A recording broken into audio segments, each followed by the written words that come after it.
Boa noite. Hoje é 26 de abril, 7 horas da noite. Isso até parece chamada daquele programa que tem lá em Brasília. Mas nós não estamos em Brasília, não. Nós estamos aqui em Ribeirão Preto, aqui na Clínica Matrix. Hoje está uma noite muito legal, está chovendo, está um padrão frio para os ribeirão pretanos. Afinal de contas, Ribeirão Preto, quando chega a 20 graus, já se coloca blusa e tudo mais. Bom, hoje nós vamos conversar sobre síndrome dos ovários policísticos. Esse tema é muito interessante, viu, gente? Porque essa patologia, síndrome dos ovários policísticos, existem muitas controvérsias no meio médico e vocês podem imaginar que perante a população isso também seja bastante controverso. Mas é uma situação muito comum. De um modo geral, aceita-se que 5 a 10% das mulheres em idade fértil apresentem síndrome dos ovários policísticos. Portanto, é uma situação mais comum do que a gente imagina. E é uma das principais causas de infertilidade que a gente vê com bastante frequência no nosso dia a dia, no nosso consultório. Bom, a questão síndrome dos ovários policísticos, ela tem que ser entendida primeiro como síndrome, é uma situação, um conjunto de sinais físicos e de sintomas, alterações menstruais, etc. As causas não necessariamente elas são iguais para todos, mas existe um conjunto de sinais e sintomas que caracterizam a síndrome dos ovários policísticos. Inicialmente, antes de falar sobre a síndrome dos ovários policísticos, eu quero só chamar a atenção para ovário policístico. É a mesma coisa? Não, não é a mesma coisa. É muito comum a gente encontrar pacientes que falam, eu tenho ovário policístico. Como é que você fez o diagnóstico? Foi no exame de ultrassom, o ultrassom mostrou que eu tenho vários cistos, etc. Ovário policístico, imagem ultrassonográfica, não por si só, ou seja, apenas isso, caracteriza a síndrome dos ovários policísticos. Então, são situações que possam parecer a mesma coisa, mas que são diferentes, viu, gente? Não é a mesma coisa, não.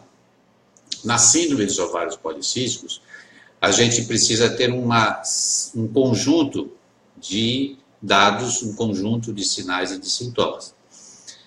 Uma delas, que é muito importante, é a mulher ter alterações menstruais caracterizando anovulação ou oligoovulação, ou seja, ela não ovula ou ovula ocasionalmente. Vocês lembram que eu já falei em outras ocasiões aqui, que o organismo da mulher ele foi feito para engravidar. O preparo é para engravidar. O preparo do útero, o preparo dos ovários, a produção hormonal, a liberação de óvulo, etc., visa uma gestação. Quando não há gestação, aí vem a menstruação. A menstruação, ela caracteriza, de um modo geral, que a produção hormonal está ok. Quando a mulher não menstrua regularmente, quando a mulher menstrua a cada 2, 3 meses, de uma forma bastante irregular, isso geralmente caracteriza a anovulação. Então, na síndrome dos ovários policísticos, nós habitualmente temos isso, ou seja, é uma mulher que não menstrua regularmente, é uma mulher que menstrua intervalos variáveis, 40 dias, 50, 60 dias. Então, esse é um dado muito importante. Então, síndrome dos ovários policísticos, lembrem, a mulher não ovula e, portanto, não tem uma menstruação regular. Esse é um dado a ser considerado. Segundo, não só ela apresenta anovulação, mas ela apresenta alguns sinais, seja de laboratório, ou seja, os sinais físicos de hiperandrogenismo. Ou seja, a produção androgênica dessas mulheres está acima do normal. Tanto os homens têm hormônios femininos, estrogênio, quanto as mulheres têm hormônio masculino, principalmente a testosterona. Logicamente que existem níveis considerados normais. Quando esses níveis androgênicos na mulher ele está acima do normal, Isso gera sintomas e sinais físicos.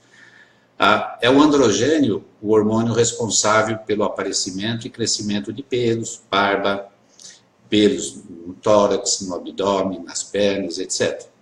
Quando esses pelos estão numa apresentação não habitual na mulher e numa quantidade acima do normal, isso se chama hiperandrogenismo, chegando ao ponto da gente ter o hirsutismo, que é a mulher com excesso de pelo. Também a manifestação do hiperandrogenismo, a pele mais oleosa, a presença de acne, a presença de espinhas. Então essa é uma outra caracterização da síndrome dos ovários policísticos. E a terceira caracterização é a imagem ultrassonográfica dos ovários com múltiplos cistos. Por isso que ela é chamada de síndrome dos ovários polivários cistos, policísticos, ou ovários micropolicísticos, a SOP ou a SOP. Na verdade, esse nome cistos é um nome um tanto quanto inadequado, porque na verdade o que existe nos ovários não são cistos, e sim folículos que se desenvolveram e não ovularam, mas que não chegam a ter um crescimento que se caracteriza como cisto. Mas vamos aceitar que microcistos é o mesmo que folículos retidos, ou até mesmo cistos. A imagem ultrassonográfica ela é bastante típica. Você vê o ovário cheio de pequenos folículos em volta. É o que antigamente, na minha época, se chamava ovários em roda de carroça. Hoje, muitas pessoas nem sabem o que é roda de carroça, porque a gente nem vê carroça. Mas a imagem é bem típica. Então, quando a gente tiver essas três características, não necessariamente as três, mas pelo menos duas dessa tríade, anovulação, imagem ultrassonográfica e hiperandrogenismo, nós estamos diante de síndrome dos ovários policísticos. Se você vai no ultrassonografista, faz um exame de ultrassom, e o seu ultrassom mostra que os seus ovários são policísticos, a roda de carroça, vamos lembrar aí. Mas você menstrua regularmente, você não tem síndrome dos ovários policísticos. Você tem ovários policísticos. Isso acontece em 15 a 20% da população normal, ou seja, mulheres que ovulam, que são normais, que são férteis, podem apresentar uma imagem ultrassonográfica típica de ovário policístico, mas isso não é síndrome dos ovários policísticos. Vamos deixar bem claro aqui. Então, síndrome dos ovários policísticos, nós precisamos ter duas, pelo menos, dessas características. Não ovular, ou seja, menstruar irregularmente, sinais de hiperandrogenismo e a imagem ultrassonográfica típica dos cistos na periferia. Muito bem, qual é a implicação disso? Em primeiro lugar, a questão da anovulação. A mulher ela é caracterizada por ter ciclicidade. A mulher tem padrões hormonais que variam, que são cíclicos. Em termos hormonais, a gente tem basicamente duas fases durante um ciclo menstrual. Se a gente considerar menstruação e menstruação, nós temos um fenômeno no meio que é ovulação. Da menstruação até ovulação, predomina um hormônio, estrogênio. Esse hormônio estrogênio é um hormônio proliferativo, ele estimula crescimento celular. Depois da ovulação, se forma lá no ovário o corpo lúteo e entra em ação um outro hormônio, que é a progesterona.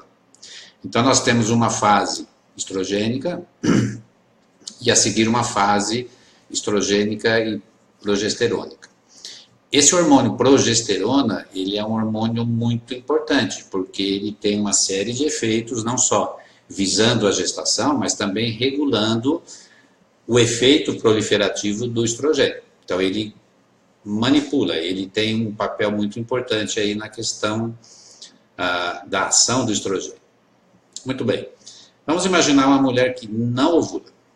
Então, se ela não ovula, ela tem menstruação, produção estrogênica, e ficamos só com estrogênio. Se não há ovulação, não há corpo lúteo, não entra em ação a progesterona. E se a progesterona não entra em ação, a mulher vai ficar com um ambiente estrogênico prolongado, sem o efeito da progesterona, que é muito importante.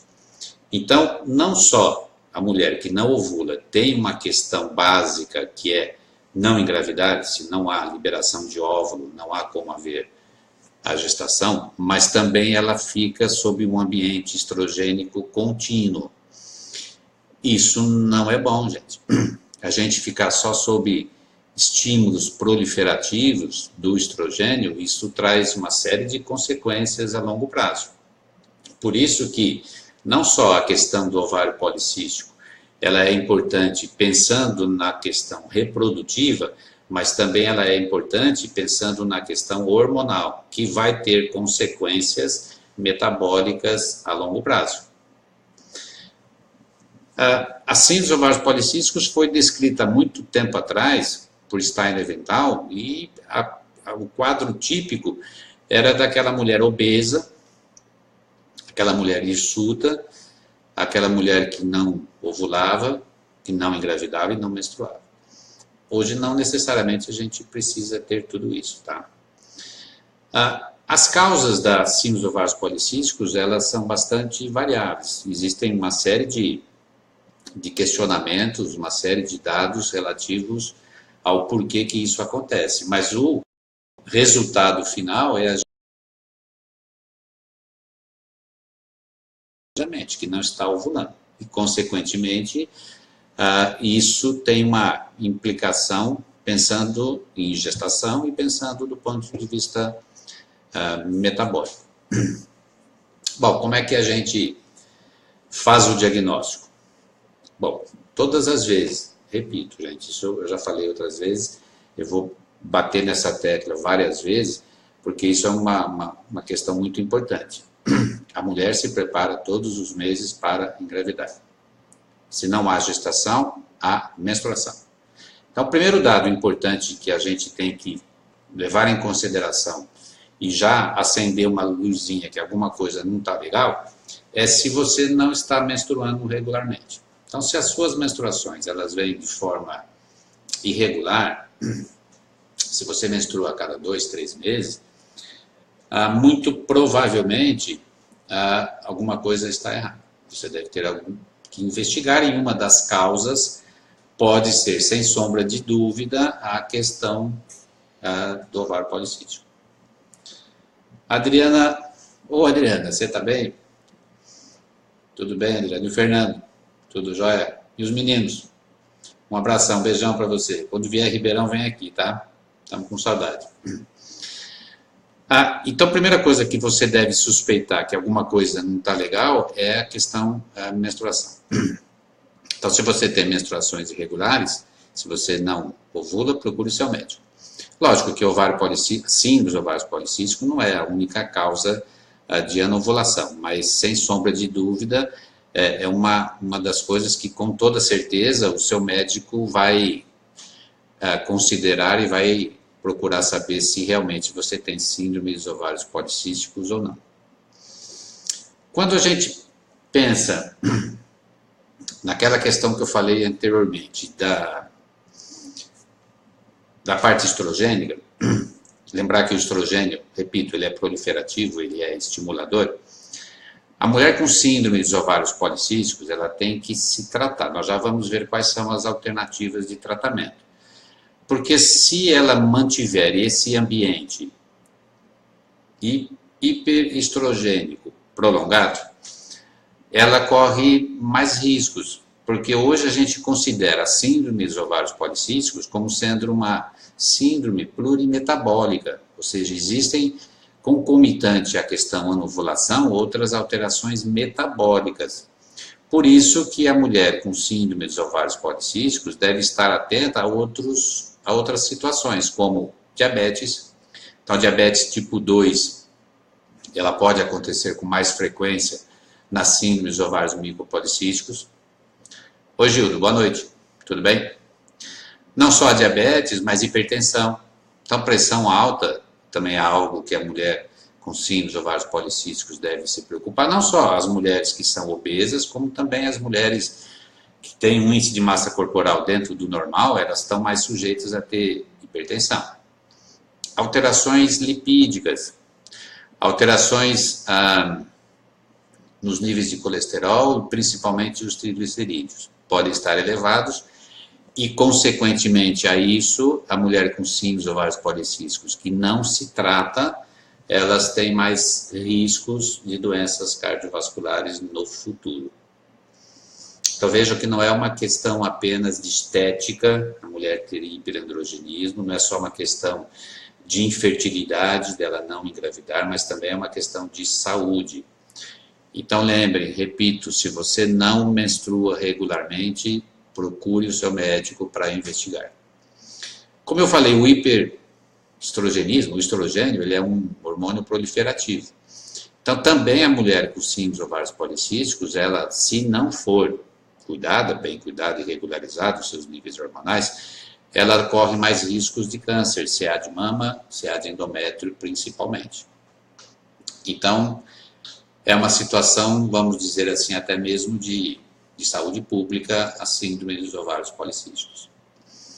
Bom, você fez o diagnóstico da síndrome dos ovários policísticos, e aí, o que eu vou fazer? Antes de falar no que eu vou fazer, uma das situações bastante comum na síndrome dos ovários policísticos, que está na gênese da síndrome, é a questão da resistência à insulina.